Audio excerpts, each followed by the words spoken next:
भारत में ट्रांसजेंडर शिक्षा व रोजगार का मुख्य डेटा है 2011 की सेंसस है। 4,88,000 लोग हैं, जबकि वास्तविक संख्या ज़्यादा है।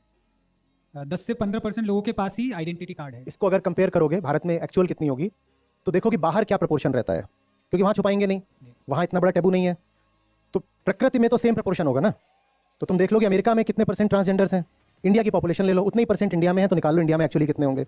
और अगर घोषित सिर्फ 4 लाख लोगों ने किया है तो that is a measure of social repression कि हैं 1 करोड़ पर घोषित सिर्फ 4% कर रहे हैं। इससे ये पता चलता है कि 96% लोगों में हिम्मत भी नहीं है ये घोषित करने की कि वो ट्रांसजेंडर्स हैं। ठीक है, आगे बढ़ो। इसके अलावा उनकी जो शिक्षा में भागीदारी है वो 1000 लगभग 1500 छात्र हैं जो उच्च शिक्षा में हैं। ये 4 लाख घोषित में से 4 लाख घोषित ट्रांसजेंडर्स में से 1500 हैं। अच्छा, बाकियों को शिक्षा नहीं है।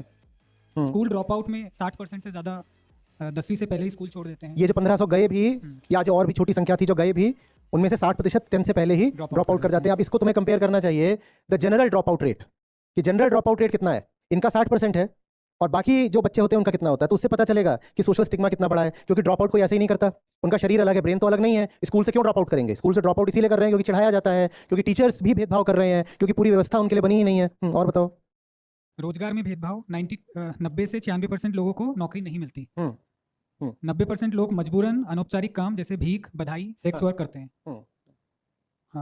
आर्थिक स्थिति औसत मासिक कुछ नहीं है, समाज में कोई भागीदारी ही नहीं है, कोई भी नहीं देने वाला नौकरी।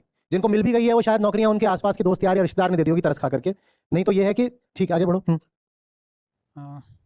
अर्ली लाइफ में पेरेंटल अब्यूज, स्कूल हैरेसमेंट का सामना करना पड़ता है। ठीक है। हेल्थ केयर में इमरजेंसी सर्विसेज डिनाइड है। ठीक है। 3 से 3.8%। डॉक्टर्स के पास भी जाते हैं इमरजेंसी में तो लगभग आधे डॉक्टर इनकार कर देते हैं। ये मेरे लिए बहुत ज्यादा चौंकाने वाली बात है। आगे बढ़ो। लीगल और पुलिस फील्ड में हाई लेवल ऑफ हैरेसमेंट, ये पता है। हाँ, कितने इसमें कोई मैट्रिक है? मैट्रिक नहीं है। फैमिली और सोसाइटी में 80 to 90% फैमिली रिजेक्शन। हाँ, ये होगा, बिल्कुल होगा। Property rights almost absent.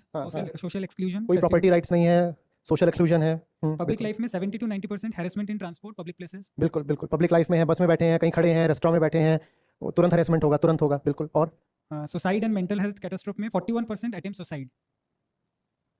67% experience severe depression. Average life span 35 to 40 years, compared general population का है 70 इयर्स। आम बंदा जितना जीता है उससे आधी भी नहीं जी पाता है एक ट्रांसजेंडर।